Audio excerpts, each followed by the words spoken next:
नमस्कार दोस्तों। आज का कोटेशन है उम्मीद मत छोड़ना। उम्मीद मत छोड़ना। आज का दिन कल से बेहतर होगा। तो फ्रेंड्स, आप हमारे चैनल पर नए आए हैं तो चैनल को सब्सक्राइब करें और ज़्यादा से ज़्यादा शेयर करें। तो फ्रेंड्स, डिस्कशन स्टार्ट होगा प्रभात खबर से 5 सेकंड बाद। स्टार्ट। कर्नाटक सरकार ने प्रवासी मजदूरों को वापस उनके गृह राज्यों में भेजने पर रोक लगाने तथा विशेष ट्रेनों को रद्द करने का दुर्भाग्यपूर्ण फैसला वापस ले लिया है। यह सराहनीय कदम है जब केंद्रीय गृह मंत्रालय ने श्रमिकों को जाने की अनुमति दे दी और श्रमिक वापस जाना भी चाहते हैं तो फिर उन्हें रोकना सही नहीं है। केंद्र और राज्य सरकारों ने कामगारों को राहत पहुंचाने के इंतजाम तो किए हैं, पर ये इंतजाम नाकाफ़ी है। सरकारों को यह भी समझना चाहिए कि गरीब और बेबस मजदूरों को सिर्फ आर्थिक तंगी का ही सामना नहीं करना पड़ रहा है, उनके सामने एक अनिश्चित भविष्य भी है। परेशानियों ने उन्हें मनोवैज्ञानिक रूप से झटका दिया है। कुछ अन्य राज्यों में मजदूरों को वापसी के लिए पंजीकरण कराने में भी दिक्कतों का सामना करना पड़ रहा है। अनेक जगहों पर उनके साथ पुलिस और प्रशासन का रवैया भी बहुत खराब रहा है। ये सारी खबरें तस्वीरों के साथ सभी जगह के मजदूरों के पास पहुंच रही है और उनकी बेचैनी बढ़ रही है। जिन जगहों पर उन्हें उनकी इच्छा के विरुद्ध रोका जा रहा है वहाँ भी उनके रहने, खाने और संक्रमण से बचाव की व्यवस्था समुचित रूप से नहीं की गई है। ऐसे में उन्हें बलपूर्वक रोकना या मजदूरी करने की उनकी मजबूरी का उन्हीं के खिलाफ इस्तेमाल करना न तो मानवीय है और न ही वैधानिक।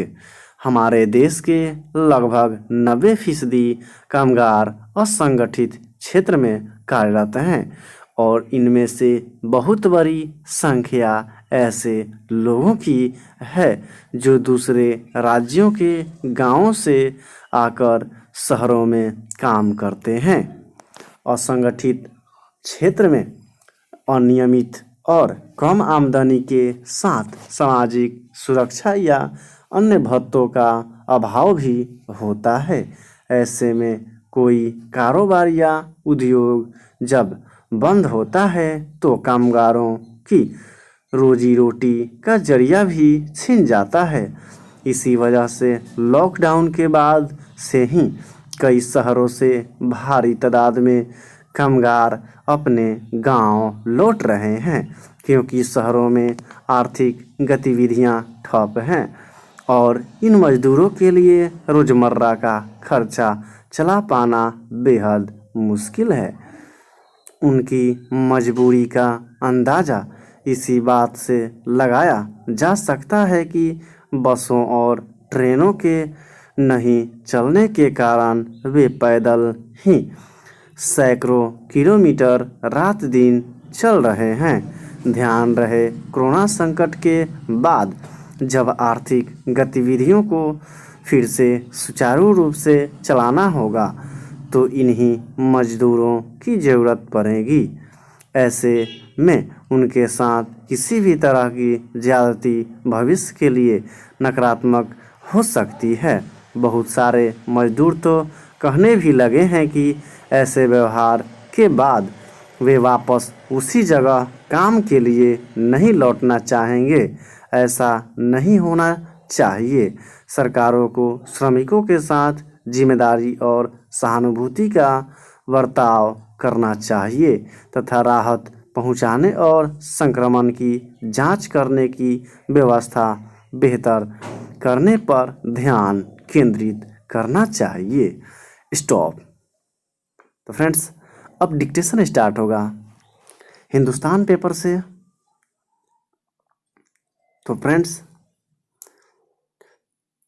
डिक्टेशन स्टार्ट होगा 5 सेकंड बाद।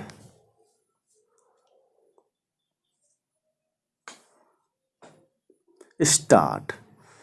आंध्र प्रदेश के आर वेंकटपुरम गांव में स्थित केमिकल प्लांट से गैस का रिसना जितना चिंताजनक है उससे कहीं अधिक दुखद है। गैस रिसाव से लोगों की मौत रात करीब 3 बजे इस गांव में हुए रिसाव का असर आसपास के कम से कम 20 गांवों तक पहुंच गया। लोगों को जानकारी नहीं थी। वे गैस से बचने के लिए घरों में छिपने की बजाय बेचैन होकर सड़कों पर दौड़ पड़े और जहरीली गैस की चपेट में आ गए। दोपहर होने तक 10 से ज़्यादा लोगों की मौत की सूचना आ गई और सैकड़ों लोगों की हालत गंभीर बताई जा रही थी। आंध्र प्रदेश सरकार ने राजकीय रिवाज के हिसाब से 1 लाख से 1 करोड़ तक का मुआवजा घोषित कर दिया है।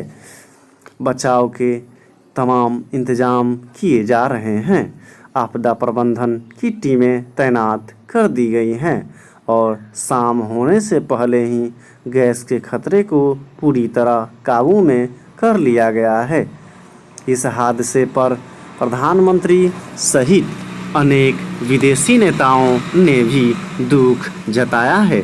दक्षिण कोरिया की उस कंपनी और दक्षिण कोरिया के राजदूत ने भी हादसे को दुखद बताते हुए अपनी संवेदनाओं का इजहार किया है। कोरोना का कहर झेल रहे देश में हुआ यह हादसा हमें कई प्रकार से सोचने को विवश करता है और जांच समीक्षा की भी मांग करता है। अव्वल तो यह हादसा दूसरे ऐसे रासायनिक और प्लास्टिक बनाने वाले कारखानों के लिए सबक है। लॉकडाउन में बंद कारखानों में अब जब काम तेज होगा तो उनमें पूरी सावधानी बरतने की ज़रूरत है। बताया जा रहा है कि इस कारखाने में करीब 40 दिनों के बाद काम शुरू हुआ था। जाहिर है इतने दिनों से बंद पड़ी गैस की टंकियां और रसायन भंडार खास तवज्जो के साथ नई शुरुआत मांगेंगे। ऐसे तमाम कारखानों के लिए न केवल दिशा निर्देश जारी होने चाहिए बल्कि इन कारखानों के प्रबंधकों को स्वयं भी सतर्कता के साथ फिर काम चालू करना चाहिए। इस गैस रिसाव से भोपाल गैस त्रासदी की याद आना स्वाभाविक है।